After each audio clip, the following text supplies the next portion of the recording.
Built to compete with the success of Volkswagen's Beetle in the United States, the Renault Floride was launched at the 1958 Paris Motor Show.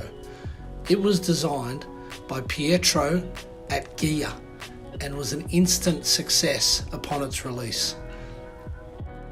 This car has a 1 litre inline 4-cylinder with an all-synchromesh 4-speed manual transmission, and they're a pleasure to drive. Very few are produced in right-hand drive, which helps to make these a very collectible classic car.